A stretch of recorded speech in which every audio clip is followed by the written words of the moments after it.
Carolyn Glasgow wonders what wondrous children are being born and how we can merge with all of who we have been with who we are, past or future.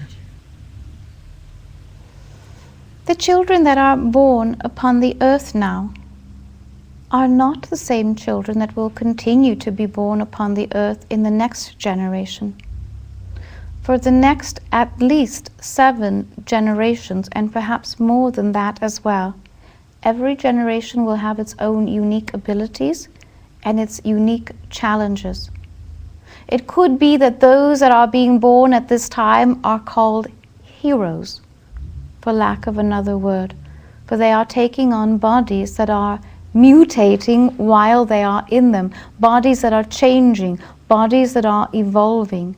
And as the bodies evolve, so do the thoughts, so does the very idea of life. It is an open-ended contract, better put, than those that are coming forward now make for themselves. They allow to be stimulated from spirit, and they allow the stimulation of the old, or the old conditions upon the earth, to affect them as well. For this reason, their purpose has more to do with this than what they do with their life. You will notice that many of the younger ones now are not as concerned with what career their life will take, for that is still being shaped. Their very ideas, their very thought forms are shaped more from the future, from the influx of light, and that which is already fading as well. So it is as if they travel a ribbon, a rainbow of time and light and sound. They receive from the new, they release the past. They receive from the future, they live the present, they release the past. This they do in the name of all those who cannot do this for themselves. Matter of fact, they transmute time.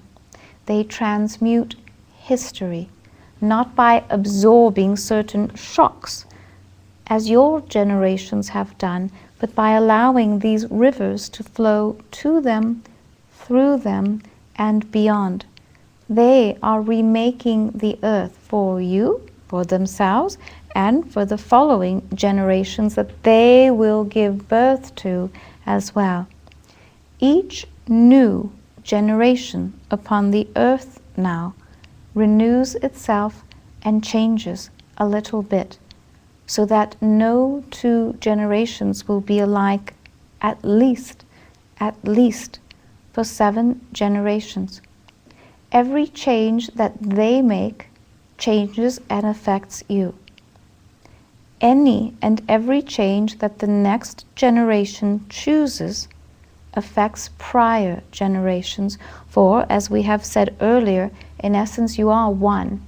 You are one being, one beingness. And so the younger generations, being closer to some of these changes, filter them through.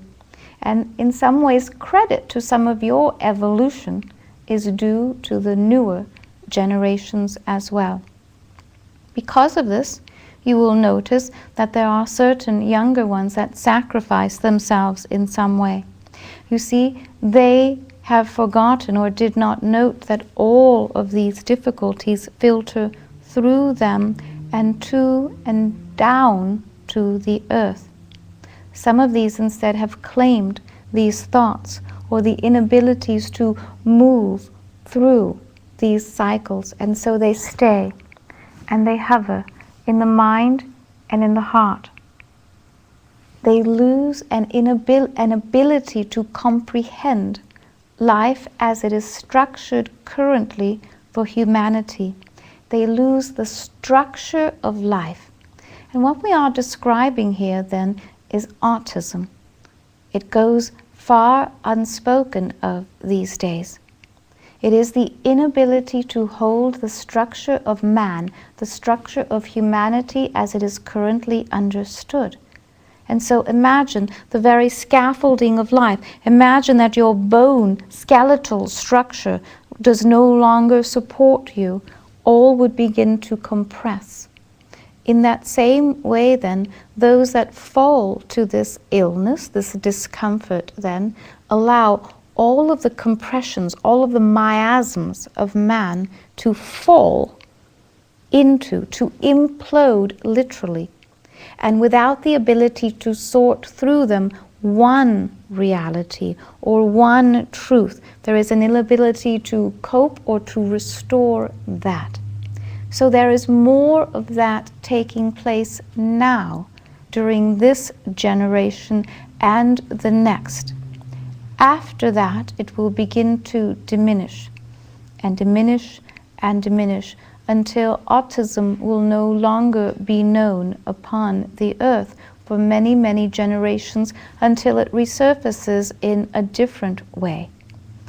So it is important to note, generation by generation, day by day, the very effects of light within your structural being, within your thoughts, within your capacities to perceive, and then to move beyond these perceptions into the new. It's important to pay attention to what you see around you in this way, for you will see many, many changes in the next several years, and they will be very obvious changes as well.